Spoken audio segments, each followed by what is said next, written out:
Anin Bojo, Shaylawabacooche Indijnikaz, Rema and Tmiskming and Donjaba, Adak and Dodem.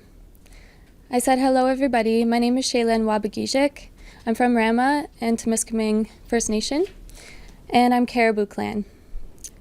I want to acknowledge the land that we are gathered on today is the traditional territory of the Anishinaabe, the Mississaugas of the Credit, the Chippewa, the Haudenosaunee, and the Wendat peoples.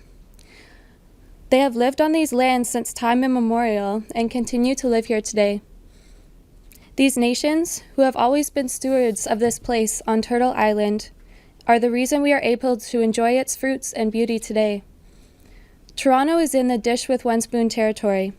The Dish with One Spoon is a treaty between the Anishinaabe, the Haudenosaunee, and the Mississaugas that bound them to respect each other, to share and preserve this territory.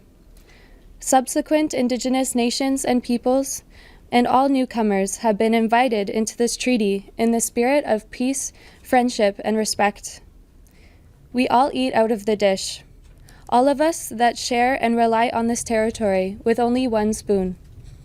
That means we have to share the responsibility of ensuring the dish is never empty, which includes taking care of the environment for the sake of humanity and the creatures we share it with.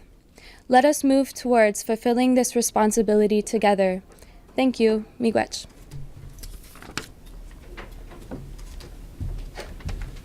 Miigwech, Shayla. Good afternoon. My name's Alan Andrews. I am the Climate Programme Director at Ecojustice. Ecojustice is an environmental charity that gives its legal services for free to protect the environment. I'm really pleased you can join us here today. We're very excited to tell you that this morning our legal team served the Ford government with a lawsuit challenging Ontario's inadequate climate target. Our case argues that Ontario's failure to tackle the climate emergency will harm the health and well-being of all Ontarians and violate their charter rights. In a moment, I'm going to introduce our legal team, who will tell you more about the legal details of the case. But first, I want to introduce you to our clients, 7 amazing young Ontarians from communities across the province who are united in their fear for their futures and a determination to hold Doug Ford to account.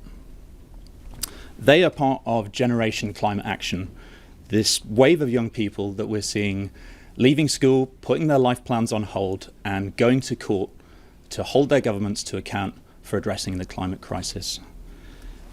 You're going to hear their stories, then we're going to hear from our legal team, and then because it's pretty crowded up here, we're not going to take questions here, but we'll come down and join you on the floor and break out into our separate groups. So please bear with us.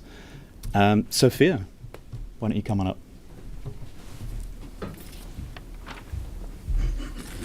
Hi, I'm Sophia Mathur from Sudbury, Ontario.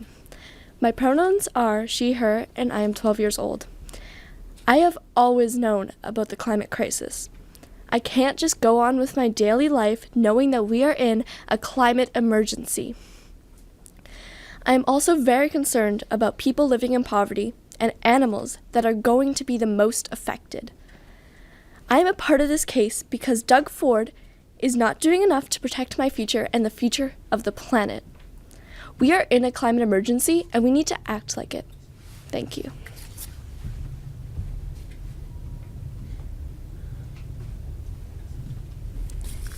Hello, my name is Zoe Curie Matzner. I use she, her pronouns. I'm 13 and I'm from Toronto. I'm part of this lawsuit because I love nature, and for as long as I can remember, I have been concerned about the effects of climate change on the natural world. I'm very much concerned about the extinction of species. I want generations to come to be able to live in a world where there is wildlife. Doug Ford's government is failing in its responsibilities to fight climate change. That is why I am taking the Ontario government to court today.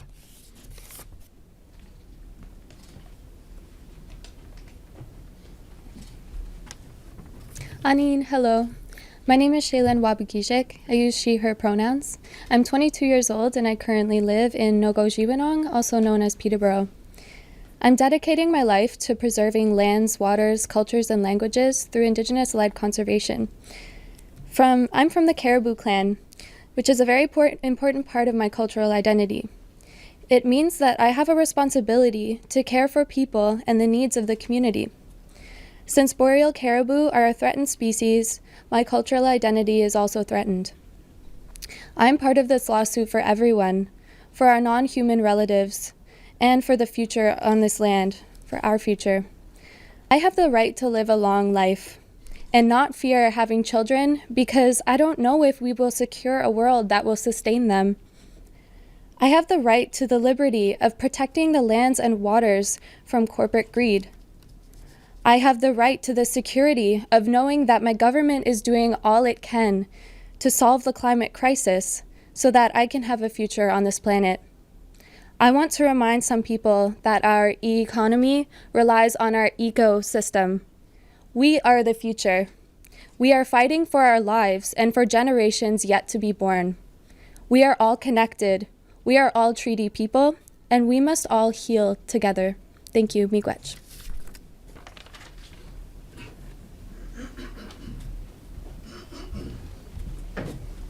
Ani bonjour, my name is Shelby Gannon. I'm 23 years old, and my pronouns are she, her, they, them. I'm from Airland First Nation, but I've lived in Thunder Bay most of my life. I'm an artist and currently working in food sovereignty in my community and as well as northern communities. I'm suing Doug Ford today because he is weakened Ontario's 2030 climate target. The Ontario government is not doing enough to help this land. It is young people like me and future generations who will be impacted by this climate crisis. I am worried about climate change because I care for the future and well-being of all the animals and plants and people that call the bush their home.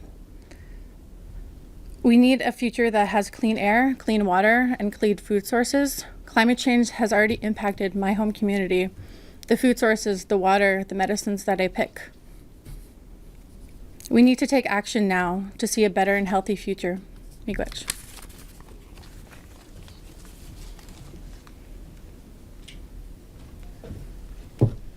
Hi, bonjour. My name is Alex. I am 23 years old. I use she, her pronouns, and I am a small business owner living in Ottawa, Ontario.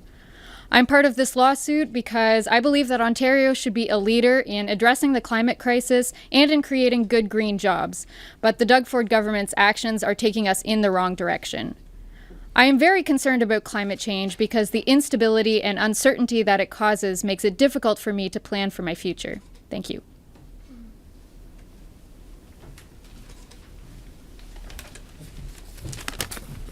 Hello, my name is Madison Dyke. I'm 23 years old and I live on the North Shore of Lake Superior in Thunder Bay.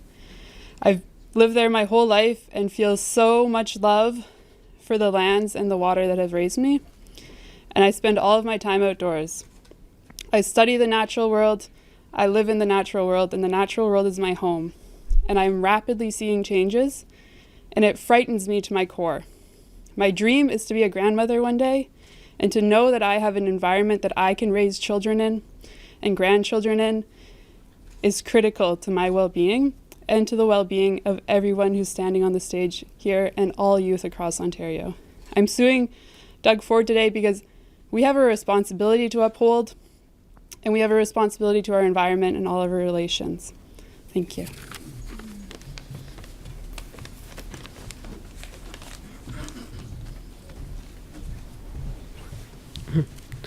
Ani bonjour, busy gray indigenous cause, Makwan Dodam, Amjanong and Donjaba, Nijmena Dogandao.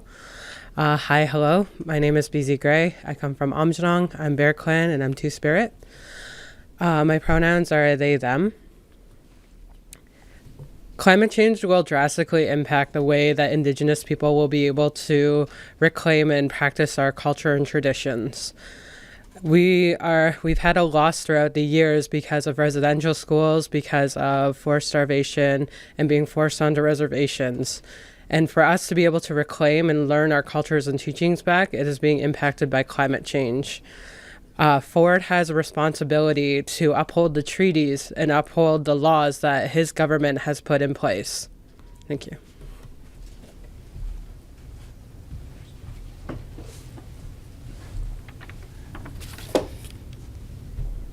Okay, well, you've met our clients who I think you'll agree are a really impressive group of young people. and we are really proud to represent them. I think it's even more impressive when you consider that they're not bringing this case because they're seeking damages or any financial award. They're bringing this case in the public interest on behalf of all Ontarians because they want the government of Ontario to take appropriate climate action. And they're not going to be in this fight alone. They have retained an equally impressive legal team that will be supporting them through every step of this process. And you're going to meet them now. First up will be lead counsel in the case, Nada Hassan of Stockwoods LLP. Nada is a seasoned constitutional litigator and recognised as one of the best appellate litigators in Canada. And he'll be supported by two Ecojustice lawyers, Danielle Gallant, who will be making remarks in French, and Fraser Thompson. Over to you, Nada. Thanks, Alan. Good afternoon. I want to address the question of why this lawsuit is necessary. We're in the middle of a climate emergency. That's not hyperbole. That's a fact. That's a fact that's acknowledged by the federal government, and it's a fact that is acknowledged by hundreds of municipalities across this country. But merely acknowledging this fact is not good enough, not anymore. The best science says that we have 11 years at most to act before it's too late. I think that's something that some of us fail to fully appreciate. Once carbon budgets are exceeded, the Earth will stabilize at new so-called normal temperatures, and there will be no going back. Climate change will be locked in, and it will be irreversible. So this is not a long-term problem on the horizon. It's an immediate emergency now. Now, climate scientists, including some experts who will be giving evidence in these proceedings, they've run the numbers. If we want to stabilize temperatures at safe levels, the total carbon budget left for the entire world from now into eternity is about 420,000 megatons of carbon. On the most generous calculation, Ontario would be entitled to about 670 megatons of that budget. Under the current Ontario plan, we are on pace to exceed that budget by 2030 by 300%. That's just plain reckless. It's a total abdication of responsibility by this government. Now, the government clearly hasn't gotten the message. They're not listening to the scientific consensus that's out there. They're not listening to young people like these applicants who have taken up this cause. But they'll have to listen to the courts. Let me explain our legal theory. Climate change is an existential threat unlike any humanity has ever known. We're facing a future of increased forest fires, rapidly expanding disease vectors like Lyme disease and West Nile virus, extreme weather events, and increased mortality due to those extreme weather events, not to mention increased food insecurity and eradication of ecosystems. Now, government is aware of this existential threat, and government is in possession of the solutions that are out there. Under these circumstances, government is under a duty to act. Under Section 7 of the Canadian Charter of Rights and Freedoms, all of us have a right to life, liberty, and security of the person, and the right not to be deprived of these things except in accordance with the principles of fundamental justice. As a corollary of this right, we also have a right to a stable and sustainable environment. When this government repealed the Climate Change Act and took us off the path of climate fixing and put us back on the path of climate destruction, they violated all of our Section 7 rights. In addition, young people, like the applicants up here, they have a right to equality that's also protected under the Charter. Now, the worst effects of climate change are going to be felt during their lifetime. The politicians calling the shots today may not be around tomorrow, but young people who have done the least to cause dangerous climate change are going to be bearing the brunt of its consequences. These kinds of impacts are what our law calls adverse effects discrimination, and it's a form of discrimination that's prohibited under Section 15 of the Charter. We're asking the Superior Court of Justice here in Ontario to declare that the Ontario government's inaction on climate change is unconstitutional, and we're asking the court to order Ontario to implement climate targets that are in line with the best science out there and that will put us back on the track to saving this world rather than destroying it. Thank you.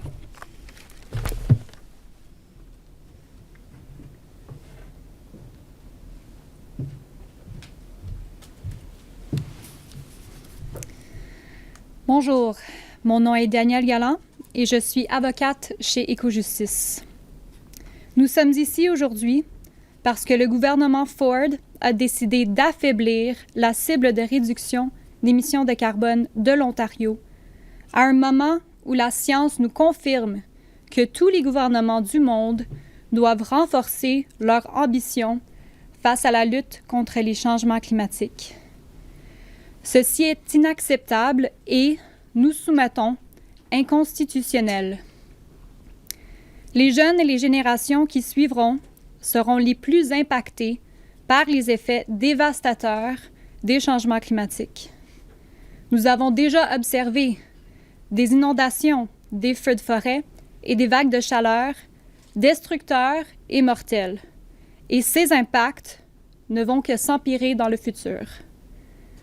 Nos clients, 7 jeunes ontariennes, s'inquiètent de la façon dont les changements climatiques vont affecter leur vie, leur famille, leur communauté et l'environnement qui leur est cher. Leurs droits, garantis par la Charte à la vie, à la liberté et à la sécurité de la personne, ainsi que leurs droits à l'égalité, sont en péril. C'est la raison pour laquelle nous poursuivons le gouvernement Ford, afin de protéger leurs droits ainsi que le droit de tous les Ontariens et Ontariennes à un climat stable, voire le droit à un futur vivable. Merci.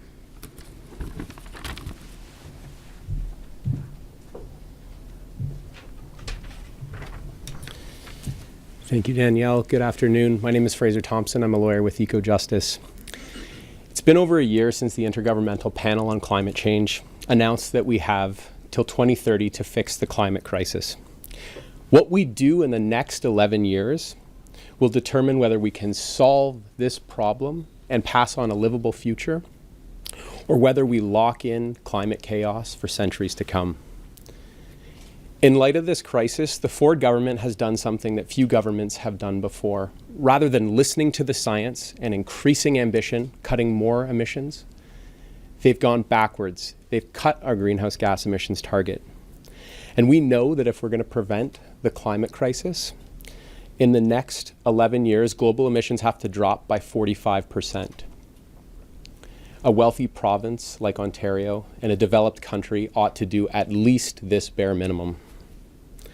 But despite the scientific imperative, and despite knowing the dire threats posed by climate change over the last at least 30 years, the government of Ontario throughout this time has only reduced its emissions by about 10% since 1990. While this limited progress is a step in the right direction, it is simply not enough. And what the Ford government has done has taken a bad situation and made it far worse. We know what this will mean. We know that severe and fatal heat waves will become more common, that wildfires that cause displacement, illness, and even death will become more frequent and severe. Disease that has been kept out of Ontario due to our cold climate will make Ontarians sick and will cost some their lives. And the list of these impacts goes on and on and on. The youth behind me on this stage, my clients, know the reality of the situation we're in. They've waited for governments and politicians to step forward and treat this crisis for what it is, an existential threat to their futures. But with 11 years left and the opportunity to fix this shrinking every day, they're tired of waiting. They bring this case really as a last hope. They bring this case in solidarity with the youth around the world who are taking their own governments to court and suing for a safe climate. They bring this case out of love for the only planet we know that can nurture the miracle that is life. And finally, they bring this case out of a faith in justice, out of a faith that the rule of law will prevail and that the courts will ensure a livable future. Thank you.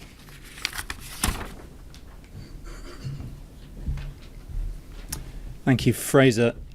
We're going to change things up slightly, and instead of breaking out and taking questions, I'll invite questions from the floor, and then I will parcel them up between our legal team and our clients. So when you ask your question, please identify whether it's a client question or a lawyer question. Before we do that, I just want to point you to the materials you have in your press pack. There are 4 documents there. The first one is the press release. The second is a backgrounder, which gives you more information about our clients and the applicants in this case. Third, you have a very short 2-pager, which gives an overview of the legal case. And then finally, you have the notice of application itself. That's the 30-page legal document that sets our legal argument. So I'll take any questions now, if that's right. So for the lawyers, you spoke a little bit about this sort of wave of young people taking their governments to court. Have you seen any successes so far that give you hope that this will also succeed? I think I'll invite Fraser up to take this one. So that's right. Across the world, youth are taking their governments to court, and we believe that in Ontario we will be successful. We believe we have the law on our sides.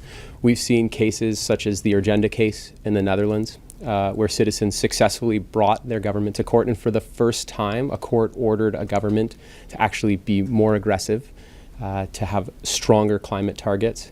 We've seen litigation in the U.S., though not through to the final stages, has recognized that their constitution, a constitution very similar to Canada's, not identical but similar, recognized that their rights to life and liberty include a right to a healthy and safe climate. I think what we're realizing is that the science is unequivocal. Climate change poses a dire threat to life and liberty and security of the person. In the 21st century, there's no more existential threat to those guaranteed rights than climate change. There's currently a group of students suing the federal government. Why go against the provincial government specifically? So we're taking this case because Doug Ford's actually taken specific action that's taking Ontario in the wrong direction. So just as the science is very clear, as Fraser has said, that we need to be moving forward, Doug Ford actually passed legislation which weakened an existing target.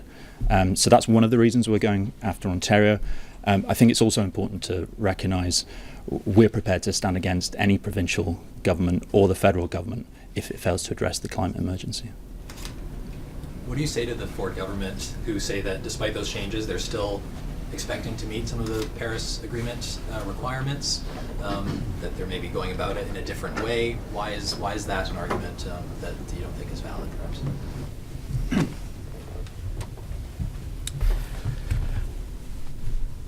Because they're wrong.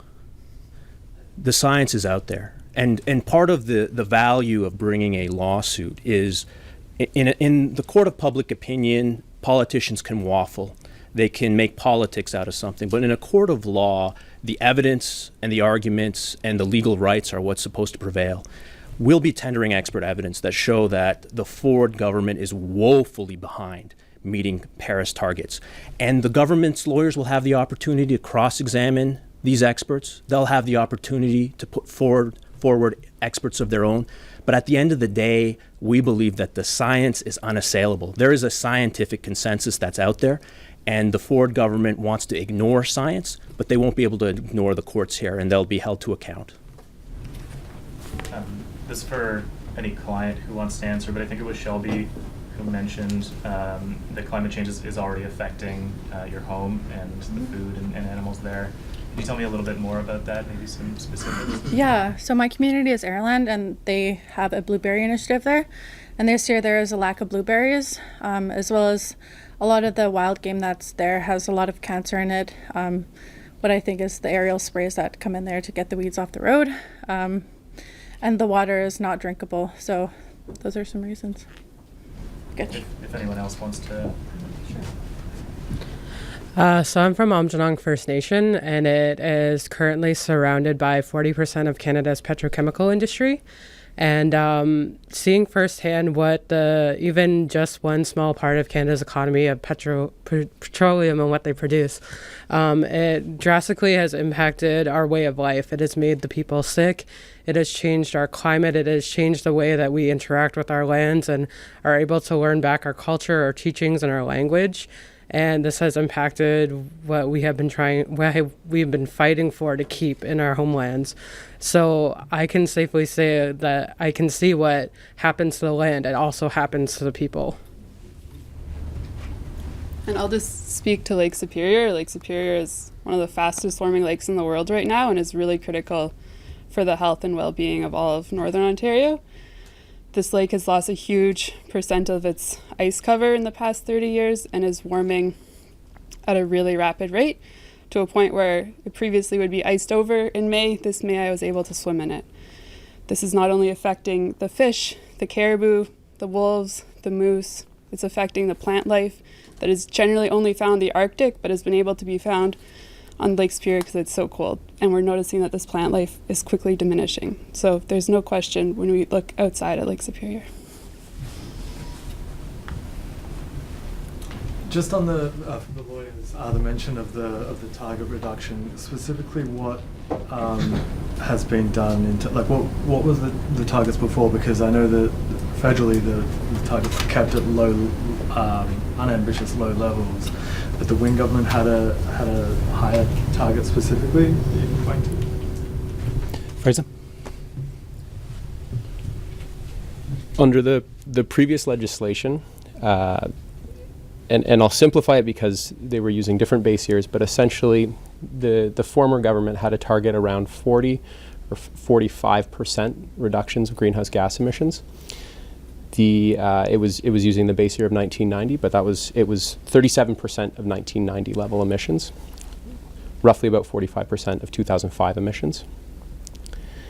The Ford government, and that's close to being in line with what science says we need. We need to be doing more than that. So rather than increasing that target, the Ford government cut it. They say that now Ontario's target is 30%, reducing emissions by 30% below 2005 levels. And we know that that is woefully inadequate. The Intergovernmental Panel on Climate Change said that across the board, globally, emissions need to be dropped by 45%. And so the Ford target is simply inadequate. And just to follow, in terms of the realistic timeline for what you hope to get out of the action, I mean, would you be expecting this court to be able to order the Ford government to do something it could actually enact in this, in its mandate term? So we're asking the court to strike down what is an inadequate and unconstitutional target. We're also asking the court to order the Ford government to set a science-based target that will be consistent with keeping global warming below 1.5 degrees. And this is, look, we're in a climate emergency. We don't have time to waste. We are bringing this application. We see no reason why this can't be heard by a court well within the next year. And we'd be asking for the court to make that type of a ruling as quickly as possible. So a ruling in 2020, you'd be hoping, optimistic for? We're hoping that a hearing be before the court by the end of 2020. Right. And we see no reason why that can't happen. In terms of the process from then, once it's in court, how long would you expect that to? It can really depend in these kinds of things. It can be a matter of the court could potentially rule on the spot. It's likely they wouldn't. It would likely take anywhere between 4 and 8 months before a ruling is made. So just to add on this point, are you asking the court to rule on a specific number or to have the court rule on having the government look at a range of numbers? So we're not asking the court to set a specific target. What we're asking is that the government undertake and set a science-based target, and that will be dependent on a number of factors. But what's important is to keep in mind what it can't be. Globally, across the board, we need 45% reduction by 2030. Ontario, as a wealthy province in a developed country like Canada, has to do at least that minimum. This is maybe for Alan, but the Energy Minister, Greg Rickford, in question period yesterday, quoted from a climate change denying publication. He was asked about it today, and he said that he enjoys reading and engaging with things that challenge his point of view, that he believes in climate change, but he also believes in having a balance in terms of literature. Is this something where there are two sides? I think we've got to be wary of false balance here. The science is absolutely unequivocal that man-made carbon emissions are causing climate change. This case is not arguing about whether climate change is happening. It's arguing about what must be done. And it's very clear that Doug Ford's target of 30% by 2030 is woefully inadequate and unconstitutional. Maybe one more for the lawyers. Okay. Just curious about how your approach to this case changes based on the fact that your clients are young people, teenagers, early 20s. How does that shape how you're going to present this argument? That's a good question. I'll hand this one to Nada. Do you want to take this?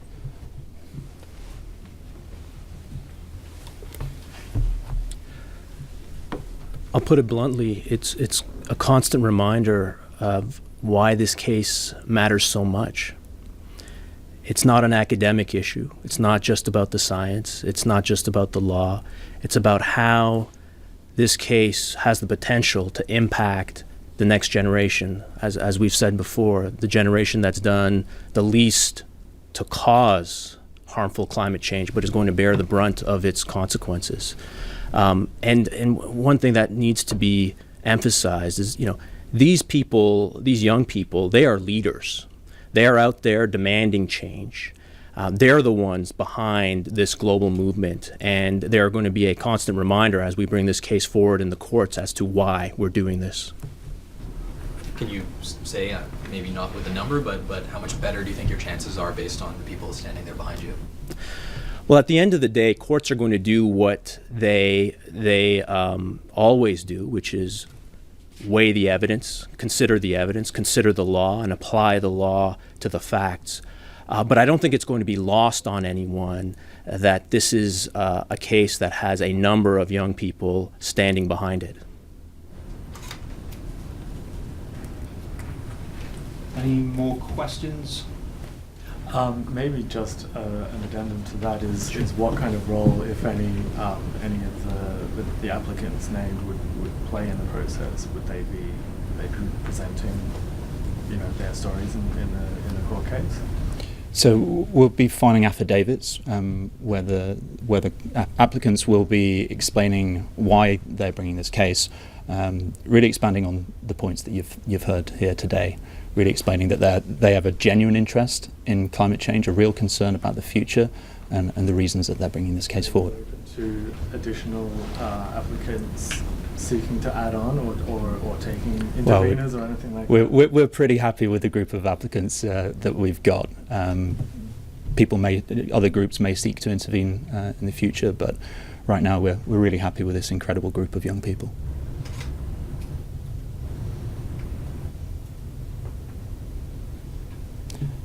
Okay, I'm not seeing any more questions, so we'll leave it there. Thank you very much for coming. Thank you for all your questions, and we will be milling around outside if any of you want to grab us for more questions. Thanks.